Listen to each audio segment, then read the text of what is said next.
안녕하십니까. 뉴스데스크 강원입니다.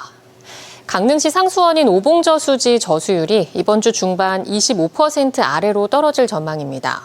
강릉시는 곧바로 재해대책본부를 가동하기로 하고 실무 협의에 나섰습니다. 김인성 기자가 보도합니다. 강릉시 상하수도사업소 직원과 재난안전과 직원들이 긴급 회의를 열고 있습니다. 11일자 기준 오봉저수지 저수율은 26.4%로 19일째 연속으로 저수율이 하락하자 상수도 공급 대책과 가뭄이라는 재난 상황에 공동으로 대응하기 위해서입니다. 강릉의 경우 오봉저수지 저수율이 25% 이하로 내려가면 재해대책본부를 구성하는데 당장 하루 이틀 안에 저수율이 25%를 밑돌 거란 전망이 나오며 관련 부서끼리 협의에 나섰습니다. 오봉저수지 저수율이 25% 이하로 빠지면 곧바로 상하수도 사업소 대신 재난안전과가 상수도 비상급수 업무를 맡는 재해대책본부를 꾸리기로 했습니다. 또 상수도 공급 수압을 더 낮추고 관계기관들과의 비상급수 관련 지원 논의도 이미 마쳤습니다. 필요할 경우 평창, 동해, 양양에서 급수 지원을 받는 방안도 마련하는 등 다양한 논의를 했습니다. 오봉저수지가 25% 미만이 예상되는 주간이기 때문에 사전에 저희들이 각 가별로 움직일 수 있는 곳을 지금 사전 협의하는 단계가 되겠습니다. 저희 상하수 사업소에서는 정배수지, 그다음에 도서관로의 궤도위를 조정하는 방법을. 강릉시는 일단 재해대책본부를 운영한 뒤 오봉저수지 저수율이 15%까지 떨어지면 관계기관들과 함께 상황실을 상시 운영하기로 했습니다. 농업용수도 제한 공급이 확대됩니다. 현재 이틀 공급하고 사흘 공급을 끊는 방식에서 이번 주는 11일과 12일 공급한 뒤 13일부터 17일까지 5일간 끊고 다음 주부터는 사흘 공급하고 일주일 끊는 방식으로 바뀝니다. 지금 현재 농업용수가 많이 필요한 시기지만 그 저수율이 25% 이하로 떨어질 경우에는 농업용수도 제한급수를 확대하여 이 재난 상황에 대처하도록 하겠습니다. 당분간 비 소식도 적어 가뭄 피해는 더욱 심각해질 수 있습니다. 기상청에 따르면 오는 13일부터 북부 지역엔 30에서 80mm, 동해안과 중남부 산지엔 5에서 20mm의 비가 올 것으로 보여 여전히 강릉 지역 가뭄 해갈에는 큰 도움이 안 될 것으로 보입니다. 강릉시의 가뭄 위기가 이번 주부터 중대 고비를 맞고 있습니다. MBC 뉴스 김인성입니다. 최근 전국 관광지에서 불친절 논란이 이어지면서 관광객이 많아지는 피서철, 지역 경제에 적지 않은 타격을 주고 있습니다. 속초 오징어난전에서도 상인의 불친절 논란이 커졌는데 시의회는 재발 방지를 위한 조례 마련에 나섰습니다. 이하라 기자입니다. 시원한 바다 풍경을 보며 당일 잡은 싱싱한 오징어회를 먹을 수 있어 인기가 높은 속초 동명항 오징어난전. 점포마다 10팀 정도 손님을 받을 수 있는 탁자가 준비되어 있지만 손님이 앉아 있는 곳은 절반에 불과합니다. 지난주 한 유튜버의 영상으로 불친절 논란에 휘말리면서 피서철 하루 1000명까지 관광객이 몰리던 난전 손님이 반토막 난 겁니다. 잘하는 집들은 나름대로 블로그에서 좋은 평도 많고 하는데 일단 타격이 좀 심해요. 그리고 매상 이런 부분도 좀 타격이 심하고. 상인들은 사과문 발표와 함께 고개 숙여 친절 서비스를 약속하며 친절 교육까지 받았습니다. 문제가 된 업체는 오는 31일까지, 오징어난전 전체는 오는 17일부터 22일까지 엿새간 운영을 중단합니다. 어선 한 척당 7명 안팎의 생계가 달려있어 타격이 적지 않지만 자숙과 반성을 거쳐 재발 방지 대책을 찾겠다는 겁니다. 현재 파장은 속초시 전체로 확산되고 있어 속초시의회가 조례 제정에 나섰습니다. 칭찬업소 지원 조례를 통해 상인들 스스로 친절한 관광지 문화 조성에 앞장서도록 하고 1인 여행 등 달라진 여행 추세에 맞는 환경 조성에 도움이 될 지원 방안을 찾겠다는 겁니다. 속초시도 관광도시로서 선제적으로 1인 식사가 가능한 자리를 배치를 한다든가 1인 메뉴를 또 개발하는데 우리 행정에서 조금 도움을. 전남 여수와 울릉도의 음식점 등 이른바 혼밥하는 1인 손님 관련 불친절 논란은 이번이 처음이 아닙니다. 점주 개인의 불친절 논란이 관광지 전체 이미지를 흔들며 지역 경제에 큰 타격을 주고 있는 만큼 과거처럼 명성에만 매달리는 방식을 벗어나 지자체와 상인이 함께 새로운 친절 방안을 모색할 때입니다. MBC 뉴스 이하라입니다. 택배나 배달 등 이동 노동자들이 폭염 속에서 잠시 쉴 수 있도록 만든 이동 노동자 쉼터가 정작 외진 곳에 있어 무용지물에 가깝다는 지적이 많았는데요.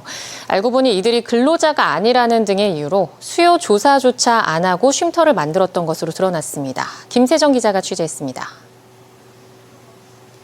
30도가 넘는 한여름 폭염에 이동 노동자들은 햇볕만 겨우 피해도 다행이라고 말합니다. 땀이 그냥 구멍이랑 구멍에서 모든 땀이 다 나와요. 그냥. 이동 노동자를 위해 만들어진 무더위 쉼터에 가봤습니다. 텅 비어 있습니다. 쉼터라고 적힌 공간으로 들어가 보겠습니다. 찾는 사람이 없는지 불은 이렇게 꺼져 있고요. 시원해야 할 생수는 냉장고가 아닌 실온에 배치되어 있습니다. 그리고 공간도 협소합니다.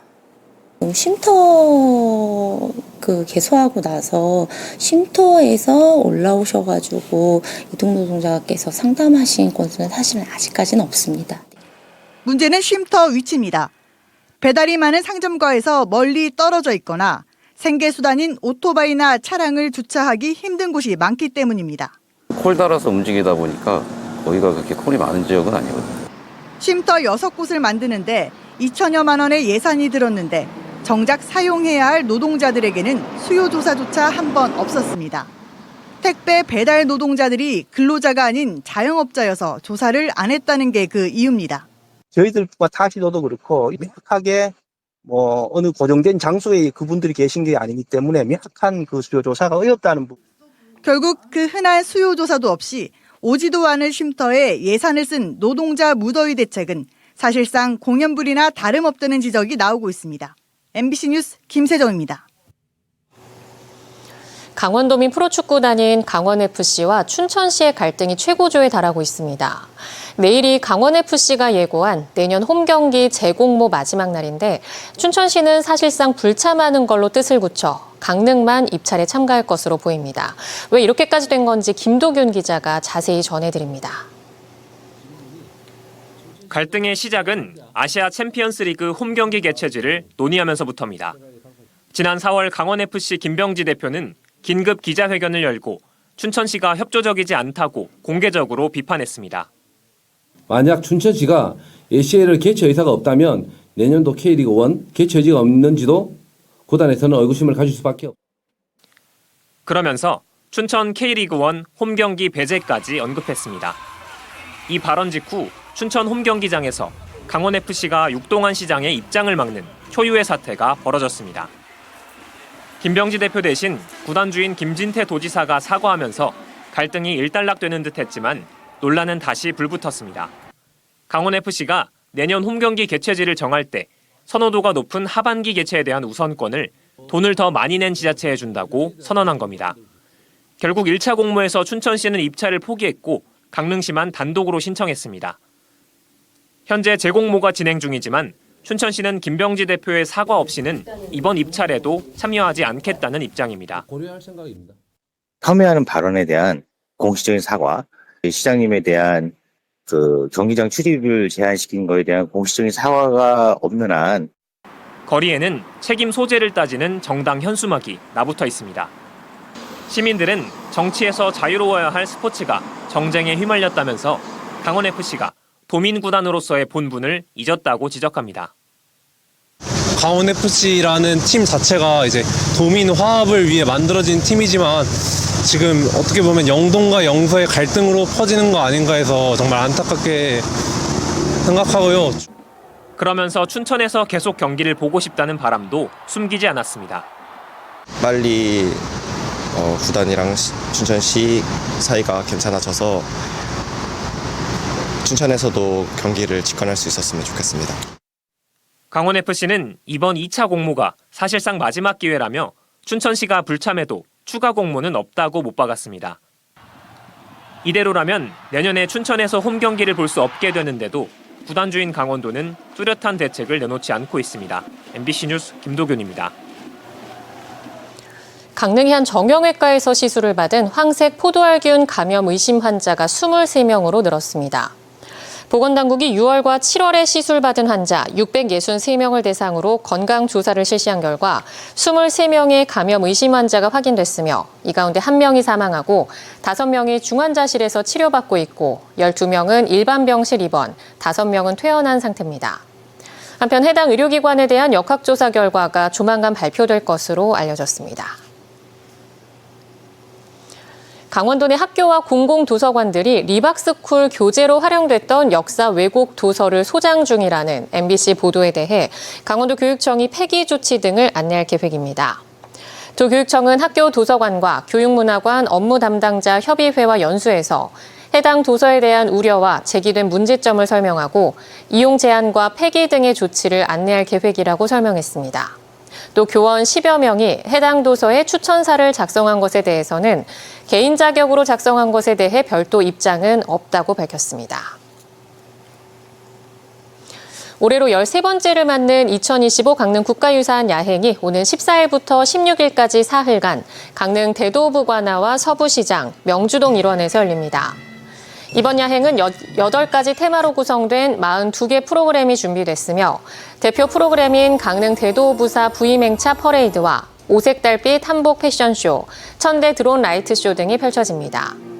올해는 행사 권역을 명주동까지 확대해 할머니가 들려주는 이야기 보따리, 명주동 가맥 프로그램 등도 새롭게 선보입니다. 이와 함께 로컬푸드 간식 포장마차와 전통주 수제맥주 체험존, 성남시장 프리마켓 등 지역 상권과 상생하는 먹거리 콘텐츠도 크게 늘어납니다. 야영장 운영 문제로 개장이 지연된 양양 지역 마을해수욕장이 양양군 직영체제로 전환됐습니다. 양양군은 오는 24일까지 현남면 동산해수욕장과 동산항 해수욕장을 직영하기로 결정하고 미개장 상태에서도 배치했던 수상안전요원과 물놀이 부표를 유지할 계획이라고 밝혔습니다. 샤워장 시설은 요금 징수 방안을 마련할 시간이 부족해 개방하지 않고 해변 청소는 현남면 사무소를 통해 청소 인력을 채용할 계획이라고 덧붙였습니다. 한편 지난해까지 동산마을에서 운영했던 동산항 해수욕장은 마을에 위탁한 야영장의 불법 전대가 의심된다며 양양군이 해수욕장 공유 수면 이용 허가를 해주지 않아 미개장 상태였습니다. 동해시가 구직 단념 청년을 위한 2025년 청년 도전 지원 사업을 운영합니다. 고용노동부 공모사업으로 구직에 자신감을 잃은 청년들에게 성향검사와 실전 구직 프로그램, 진로 연계 체험 등 맞춤형 프로그램을 제공해 사회 진입을 돕는 사업이며 동해시는 올해 96명의 참여를 목표로 추진해 현재 52명이 참여 중이라고 밝혔습니다. 15주간 진행되는 중기 프로그램 참여자는 수당 150만 원과 인센티브 20만 원이 지급되고 수료 후 6개월 이내 취업해 3개월 이상 근무하면 추가 인센티브 50만 원이 지급됩니다. 태백시가 2028년까지 황지지구 자연재해 위험 정비 사업을 펼칩니다. 태백시는 올해부터 4년간 260억 원의 사업비를 들여 자동차 검사소에서 대산 1차 아파트 구간의 저지대를 중심으로 우수관로를 정비하고 하천 옹벽과 제방을 보수할 계획이라고 밝혔습니다. 이를 위해 태백시는 내년까지 설계를 마치고 공사를 시작해 2028년 말에 사업을 마칠 예정입니다. 국도 7호선 삼척시 정나 삼거리 구간 도로가 많이 파손돼 운전자들이 교통사고 발생을 우려하고 있습니다. 운전자들에 따르면 국도 7호선으로 가는 대형 화물차와 관광 차량으로 인해 해당 구간의 노면이 고르지 못하고 굴곡이 많이 생겨 차량 통행이 불편한 상황입니다. 특히 여름철 교통량이 증가하면서 속도를 내는 차들이 많아 교통사고 발생 위험이 커 도로당국의 신속한 보수 관리가 필요해 보입니다. 정성군이 여름철 어린이집 아이들의 실외 활동을 위해 그늘막 설치 사업을 추진합니다. 총 사업비 2,200만 원으로 이달 중 정선 어린이집과 법인 어린이집 등 5곳의 마당과 놀이터에 그늘막 설치를 완료할 예정입니다. 앞서 정성군은 영유아 건강보호를 위해 어린이집 등하원 차량이 대기하는 2곳에 스마트 쉼터를 설치했습니다. 동해시가 지난 6일 기준 민생회복 소비쿠폰 지급 대상자 95.3%에 163억 원 지급을 완료했다고 밝혔습니다. 강원 뉴스 마칩니다. 시청해주신 여러분 고맙습니다.